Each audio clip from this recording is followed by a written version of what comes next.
ശരിക്കും എന്താ വൈശാഖ ജീവിതത്തിന്റെ അർത്ഥം? എൻ്റെ ഒരു കാഴ്ചപ്പാടിൽ ജീവിതത്തിന് അങ്ങനെ പ്രത്യേകിച്ച് അർത്ഥമൊന്നുമില്ല.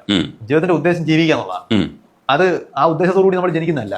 നമ്മൾ ജനിച്ചു കഴിഞ്ഞാൽ എല്ലാ ജീവികളും അടിസ്ഥാനപരമായിട്ട് ശ്രമിക്കുന്നത്, എല്ലാ ജീവികളും എന്നാണ് ഞാൻ പറഞ്ഞത്, എല്ലാ മനുഷ്യരൊന്നല്ല, എല്ലാ ജീവികളും അടിസ്ഥാനപരമായിട്ട് ചെയ്യുന്നത് എങ്ങനെയെങ്കിലും ഇവിടെ സർവൈവ് ചെയ്യുക എന്നുള്ളതാണ് ശ്രമിക്കുന്നത്.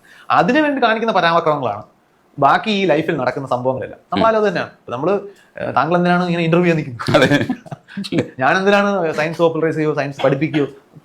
നമ്മളിത് പല മാർഗങ്ങളാണ് നമ്മുടെ ജീവിതത്തിലെ ചില നീഡുകൾ. ഇപ്പോൾ ഈ ഹൈറാർക്കി ഓഫ് നീഡ്സ് എന്ന് പറയുന്ന ഐഡിയ ഉണ്ടല്ലോ, വളരെ പ്രാഥമികമായിട്ടുള്ള ഫിസിക്കൽ നീഡ് നമുക്കുണ്ട്. നമ്മുടെ ബോഡി നിലനിർത്താനുള്ള എസെൻഷ്യൽ കാര്യങ്ങൾ നമുക്ക് വേണം. നമുക്ക് ഫുഡ് വേണം, വെള്ളം വേണം, ഓക്സിജൻ വേണം, ഇങ്ങനെയുള്ള കാര്യങ്ങൾ ഫിസിക്കൽ നീഡ് ഉണ്ട്. നെക്സ്റ്റ് ലെവൽ എന്ന് പറഞ്ഞാൽ നമുക്ക് ഒരാളിന്റെ നീഡ് തന്നെ വേണം, നമ്മുടെ ജനറ്റിക് നീഡാണ്. നമ്മുടെ ജനിതകം മുമ്പോട്ട് പോകണം, അതിന് നമുക്ക് കുട്ടികൾ ഉണ്ടാവണം, ഓഫ് സ്പ്രിങ്സ് ഉണ്ടാകണം, അതിന് നമുക്ക് ഇണകൾ ഉണ്ടാവണം, സെക്ഷലി റീപ്രൊഡ്യൂസിങ് ചെയ്യാൻ നമുക്ക് ഇണകൾ ഉണ്ടാകണം, ഇണകൾ നല്ലതാവണം, നല്ലത് ഇൻ ദ സെൻസ് ഇന്നത്തെ കോമിക്കകത്ത് പറയണം, ജനറ്റിക്കലി ഫിറ്റ് നമ്മൾ കരുതുന്ന രീതിയിലുള്ള ഇണകൾ നമുക്ക് കിട്ടണം. അപ്പോൾ അവർക്ക് നമ്മളെ അട്രാക്റ്റീവ് ആയിട്ട് തോന്നണം, അതിന് നമുക്ക് സോഷ്യൽ സ്റ്റാറ്റസോ അങ്ങനെ എന്തും നമ്മൾ ഉണ്ടാക്കിയെടുക്കണം. ഇതിനു വേണ്ടിയാണ് നമ്മൾ പറയുന്നത്. നമ്മുടെ സംഗതി ബേസ് ഐഡിയ ഒന്നാണ്, ആസ് എ ലിവിങ് ഓർഗാനിസം നമുക്ക് സർവൈവ് ചെയ്യണം, നമ്മുടെ ജെനറ്റിക്സ് മുമ്പോട്ട് പോകണം. ഇതിന് വേണ്ടിയിട്ട് നമ്മൾ പലതും ചെയ്യും. അപ്പൊ അത് ഈ ശ്രമത്തിനിടയിൽ, അതായത് ഇൻബോൺ ആയിട്ടൊരു അർത്ഥം ജീവിതത്തിനുണ്ടെന്ന് ഞാൻ കരുതുന്നില്ല. നമുക്ക് ഉണ്ടാക്കാം.